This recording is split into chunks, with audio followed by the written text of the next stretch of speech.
Oi, gente, tudo bem? Eu vou falar um pouquinho sobre esse livro do Jaron Lanier, 10 argumentos para você deletar agora suas redes sociais. E eu vou trazer algumas questões que eu achei que tem muito a ver da psicologia com a leitura desse livro. Ele fala que a rede social vai tornar você infeliz. Eu acredito que, de certa forma, é o estado geral que a pessoa fica. Eu vi desse jeito. Ele começa falando que a rede social faz a pessoa perder o seu livre-arbítrio, né? E isso tem muito a ver com essa questão dos algoritmos, que acaba que quando você menos espera, você está sendo apresentado a assuntos que não necessariamente eram aqueles que você queria visualizar naquele momento, mas já conhecessem o seu perfil. Ele vai falar que largar a rede social seria resistir à insanidade de todos os tempos. Tá todo mundo fazendo isso e acaba que a gente vai meio que gado nessa história, né? É algo tão insano, mas ao mesmo tempo tão viciante em alguns aspectos. Ao mesmo tempo que tá todo mundo incomodado com alguma coisa, as pessoas não percebem exatamente o que seria isso. Um outro ponto que ele toca é sobre a agressividade. Ele fala que a rede social vai tornar você um babaca. De palavras ofensivas, né? Das pessoas interpretarem o que querem interpretar e não necessariamente respeitar o outro. Ele fala que a rede social mina com a verdade, né? Destrói as palavras e dificulta muito a empatia entre as pessoas. Em relação a esses argumentos, fez relacionar muito com uma questão da psicologia, que é a questão da sugestão. Na psicologia, o profissional, ele não dá uma sugestão para o paciente, ele não dá uma resposta para o paciente. Na verdade, essa resposta vai ser encontrada pela própria pessoa, durante o seu discurso, durante o seu processo de psicoterapia, com as questões que estão sendo trabalhadas, tanto na psicanálise como na psicoterapia, né, com outras abordagens. O paciente vai perceber aqueles pontos que estão obscuros na sua vida. A rede social te sugere muita coisa. E nessa questão da sugestão, tem muito, por exemplo, vendas de produtos, né, de cursos. As pessoas encontram como soluções imediatas. Existe uma satisfação muito grande naquele momento. E depois que você está longe de tudo isso, quando você não está nesse universo, você vai sentir baixa autoestima, né, tristeza, depressão, de ansiedade, de angústia, porque a pessoa quer estar em contato com aquilo. Tanto que tem muita gente que, quando não está segurando o celular, fazendo efetivamente alguma coisa, às vezes se pega só mexendo o dedo, pensando em abrir a tela, em ver se aquilo que ela postou teve um retorno. Eu vou ler um trecho de um texto do Sándor Ferenczi, que é um psicanalista, fala exatamente sobre essa questão. É quase inútil definir o sentido do termo sugestão. Todos sabem o que essa palavra significa. A introdução voluntária de sensações, sentimentos, pensamentos e decisões no universo mental de um outro. E isso de maneira tal que a pessoa influenciada não possa corrigir ou modificar, por iniciativa própria, os pensamentos e sentimentos sugeridos.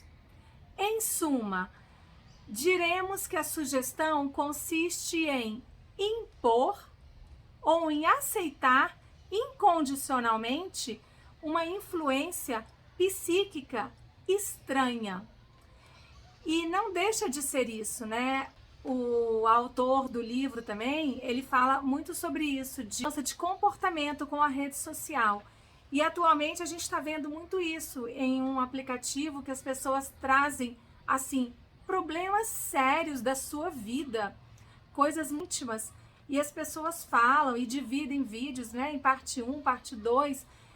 É como se quisesse aquela audiência, aquele público, que como se tivesse ali uma plateia, e essas pessoas vão colocar comentários e de certa forma quem está postando aquilo se sente meio que acolhido, como se os comentários trouxessem algo bom e a pessoa se fortalecesse naquele momento.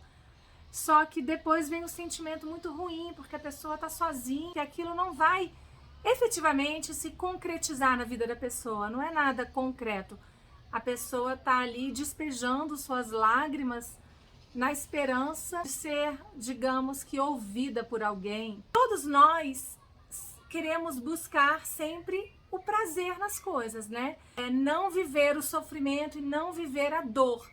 Então, na rede social é um lugar que você consegue encontrar esse espaço, ainda que seja uma ilusão da nossa mente, como se ali a dor e o sofrimento não existisse tanto. É um momento que a pessoa fica meio que em off. E é por isso que, assim, existem tantos livros também de autoajuda. Acaba que o normal está se tornando, para muitas pessoas, um problema, né? É engraçado. A régua das pessoas vai ficando mais elevada. Quando você se vê em uma situação que é normal, que deveria ser vista como normal, é como se isso fosse ruim.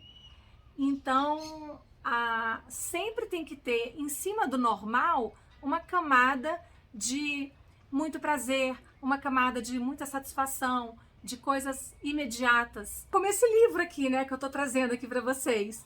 10 argumentos para deletar as suas redes sociais. E é um livro que fez muito sucesso, né? Porque são 10 fórmulas. As pessoas gostam de fórmulas, né? De questõezinhas ali que eu vou ticar para ser feliz, alguma coisa nesse sentido. E a gente tem que lidar, né, com frustrações, com tristezas, com inveja, porque isso faz parte da nossa vida, né? E todo mundo já deve ter falado alguma situação que foi invejado por alguém. Mas é muito difícil a gente admitir os momentos que a gente sentiu inveja de alguém, né? Exatamente por esse ponto que eu falei, da nossa régua ficar mais elevada e a gente não se conformar muito mais com aquilo que seria o normal, a gente às vezes se compara muito com outras pessoas, achando que aquela pessoa é melhor, tem mais ou faz mais coisas. Mas será que é mesmo? Será que de verdade isso acontece? Ou é exatamente essa camada de expectativas, de satisfações imediatas que a gente constrói, que tá ali, né, piscando e fazendo, né, você ver aquilo. A vida nunca vai ser 100% satisfatória e prazerosa para ninguém. E na rede social tem um pouquinho disso. Na rede social ela parece ser 100% prazerosa. Aqui no meu canal, inclusive, eu tenho uma resenha sobre um livro, A Conquista da Felicidade, do Bertrand Russell. E nesse livro ele fala exatamente sobre esse ponto. As pessoas confundem o ócio e o tédio, né, o não fazer nada, com a ausência de prazer. E que isso não é verdade. Você pode encontrar, às vezes, muito prazer não estando fazendo nada e estando no ócio, estando no tédio, não estando como todo mundo está. Aquela busca desenfreada pelo prazer que não é necessariamente a felicidade. Ao contrário, às vezes leva a cansaço extremo que o corpo, às vezes, nem suporta. E se o corpo não suporta, muito menos a mente. O fato da rede social, né, alterar a sua autoimagem, a sua autoestima, disso tudo, não é culpa da rede social, como o autor aponta aqui no livro. Depende de como você lida com isso, de como você faz a sua vida em torno disso. Porque a nossa autoestima, ela está basicamente ligada a 2 fatores. O primeiro é como os seus cuidadores primários cuidaram de você, falaram de você para as pessoas, como eles olharam para você e como eles te ajudaram a se fortalecer na sua vida quando você era criança. E o outro ponto fundamental é as decisões e as atitudes que você tomou na sua vida. O que você fez para modificar isso? O que você fez para melhorar alguma situação que você estivesse que não era prazerosa para você? Quais foram as suas posições, as suas escolhas? Como você se coloca hoje no mundo? O que você faz para você, para se fortalecer? Se você é uma pessoa que se vitimiza muito, se você não se vitimiza, se você depende muito da opinião dos outros, dos conselhos dos outros, se você tem uma personalidade mais firme, se você toma suas decisões, né, de acordo com o que você precisa para você e não para aquilo que os outros esperam que você faça. Enfim, todas essas questões estão ligadas à sua autoestima, a como você vai se ver.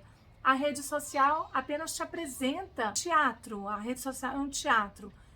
Cabe a você fazer parte ou não desse teatro. Você pode ser um mero espectador e viver muito bem, não precisa deletar, você pode saber lidar com isso. Você acha que você vai ser engolido por aquele espetáculo? Aí sim. Outro ponto interessante também, eu vi como a noção de transitoriedade que nós temos, porque é muito difícil para todos nós lidarmos com o luto, né? Com algo que não vai mais existir nas nossas vidas. E o luto, né, pode ser visto não só pela morte de uma pessoa, mas algo na sua vida que deixa de fazer parte da sua vida e você tem que passar a conviver sem aquilo que você estava acostumada, né? Pode ser alguma questão relacionada à sua profissão ou algum relacionamento, amizades. Enfim, você conviver com o luto é muito difícil. Então, a transitoriedade é algo que, assim, é muito questionável, né? Essa exigência que nós temos, né, de imortalidade, de nunca nada se acabar, é tudo, assim, uma idealização e um fruto dos nossos desejos. E na rede social, a gente vê muito isso. Aqueles padrões de beleza, que você tem que estar dentro de um determinado padrão para se sentir bem. Tanto homens como mulheres, todos, né, sofrem, de certa forma, com questões de estética, e tanto que a indústria da beleza está aí, né? Tamanha é a busca pela perfeição que as pessoas ficam. É como se o belo tivesse que durar sempre. E qual é o conceito de belo, né? O que é belo para um, o que é belo para outro? É interessante a gente pensar que aquilo que é doloroso também pode ser verdadeiro. Assim como aquilo que não necessariamente se parece tão belo para um, pode ser maravilhoso para outro. E até com as obras de arte a gente vê isso, né? Aquilo que era belo há décadas, né, há séculos passados, não deixa de ser belo hoje. Então essa transitoriedade é muito interessante a gente pensar nisso, né? Por exemplo, existe muita beleza nesta obra,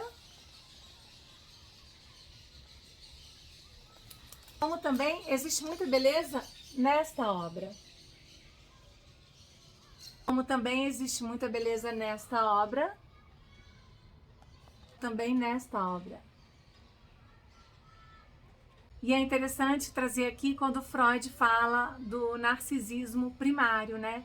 Porque a nossa libido, no início da vida, ela tá toda direcionada para nós mesmos, né? É aquela coisa de eu me amo e todo o amor tá dirigido a mim. E com o tempo, com o passar do tempo, essa libido sai de nós também, uma boa parte dela, e se dirige para outros objetos. E em um determinado momento, essa libido pode ir para um objeto, para outro objeto, volta um pouquinho para a gente, vai para outro objeto. E tem esse fluxo, né, de libido. É muito fácil a gente explicar isso, como que a libido ela se direciona para outros objetos. O mais difícil é a gente conseguir explicar por que aquela libido que estava direcionada para um determinado objeto não vai mais se direcionar para aquele objeto, né? Não vai mais existir naquela direção. Tá? Essa é a dificuldade da gente lidar com o luto, né? A gente aceita mudar a nossa atenção, mas a gente não aceita também não ter mais aquela atenção anterior que a gente tinha. Então tá bom, gente, eram essas as palavras que eu tinha para trazer para vocês. Espero que vocês tenham gostado. Um beijo, a gente vai se falando. Até o próximo vídeo. Tchau!